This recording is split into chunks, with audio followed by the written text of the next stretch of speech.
Bali ito yung accommodation sa Oman. So same accommodation nung last exit namin ni Sky. So ganun pa rin. Hanggang 4th floor yan. Magkahiwalay ang lalaki sa babae. So yun yung daan papunta sa loob. At ito yung entrance habang nag-aabang ka. May malaking supermarket. Nasira pa yung aming AC ng bus. Kaya napakainit sa biyahe. Ang init ng ulap, ang init ng init ng bus.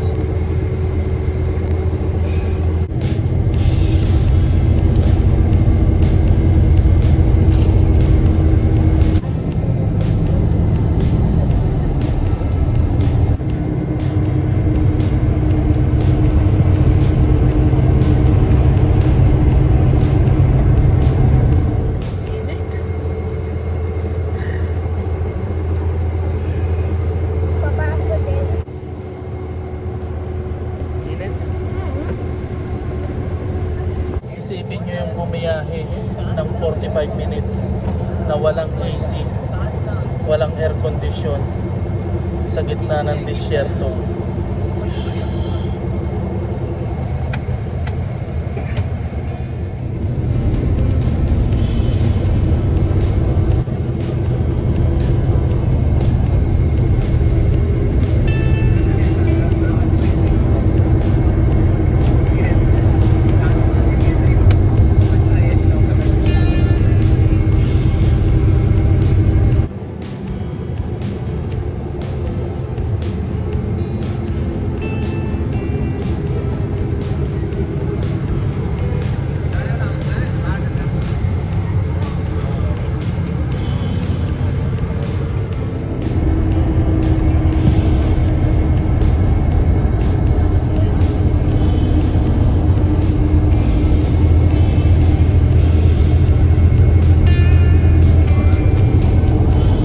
Stopover kami pero napakainit kasi walang AC. Sira yung air condition ng bus.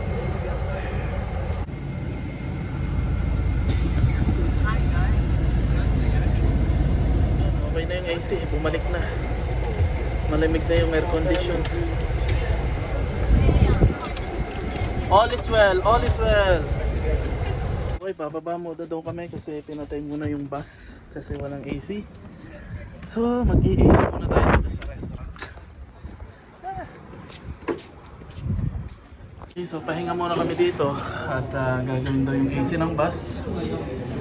Tapos lahat ng pasahero papahinga dito sa may AC. So, bumili kami ng soft drinks. Sky.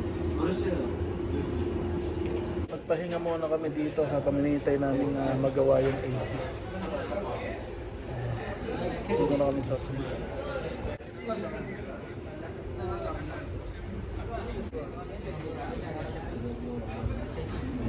Okay na daw. So labas na tayo.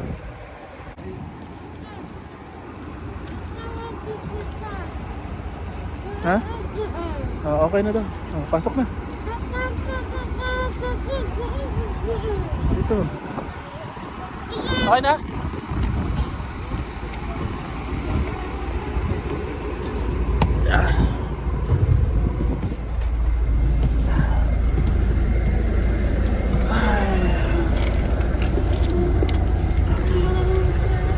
Okay, medyo lumamig-lamig na nga yung air condition. So, tuloy na kami pagbiyahe. Diretso na kami nito.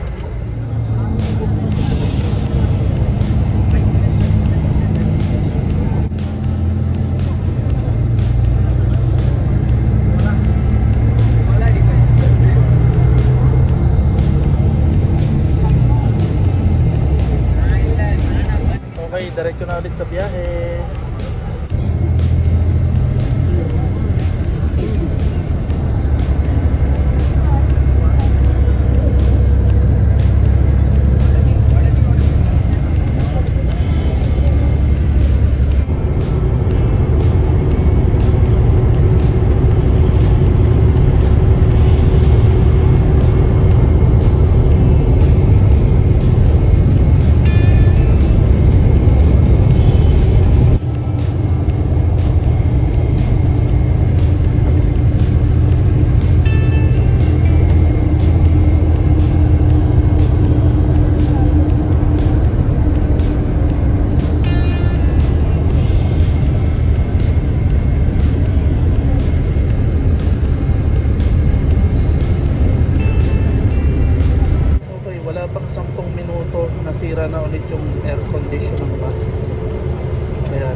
makarating na kami agad sa border para magka-aircon.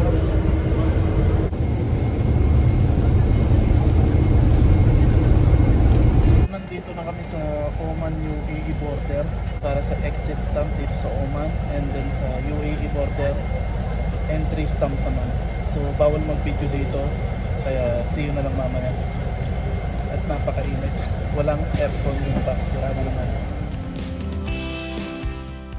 Okay, tapos na kami sa border. Okay na ang lahat. Diretso na kami dito sa Dubai. So okay na. And okay na rin yung aircon ng bus. Hopefully wag na tong masira kasi medyo mahaba pa yung biyahe namin. Diba, Sky?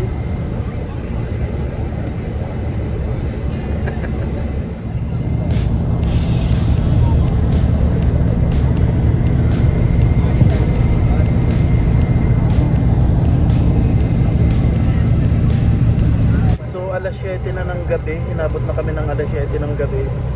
Makakarating siguro kami ng Dubai ng mga alas 9 o alas 10 na ng gabi.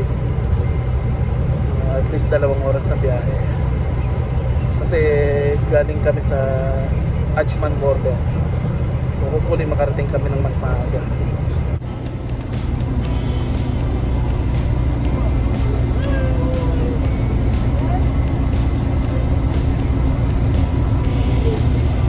Okay guys, stop over tayo dito sa Sharjah, sa Maleha.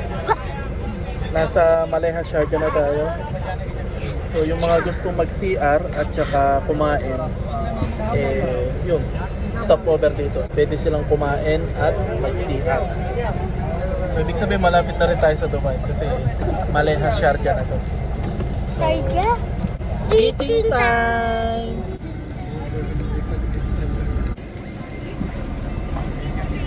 Magiging extra expense mo talaga kapag umexit ka is pagkain. So pag gusto mong kumain ng kumain, extra expense yun.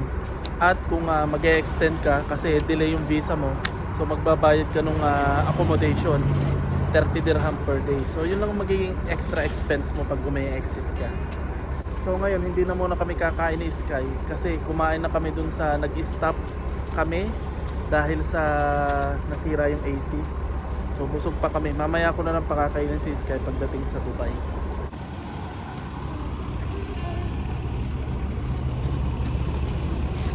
See you at Dubai! Okay guys, nandito na tayo sa Dubai.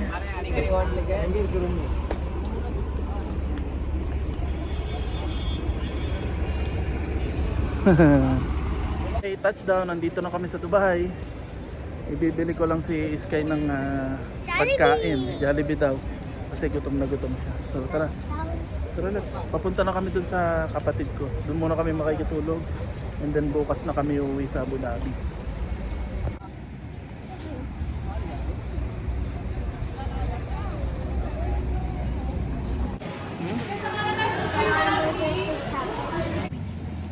Guys, nandito na kami ni Sky sa bahay ng kapatid ko. Naibili ko na siya ng Jollibee. Dito na siya kakain kasi ibinili ko rin yung best friend niya na si Tintoy ng pagkain. Pawisan ako kasi napakainit sa labas. And then maraming salamat nga po pala ulit kay Miss Rim at saka kay Kabayan na nag-sponsor sa amin sa pag-exit. Maraming salamat po. So paano guys, see you na lang sa susunod na video. And huwag niyo pong kalilimutan mag-like and subscribe sa aming channel. Ito po si Sky. Bye-bye na. Bye! Bye-bye. See you sa susunod na video. Bye. Doon na tayo sa, sabi mo doon na tayo kumain din.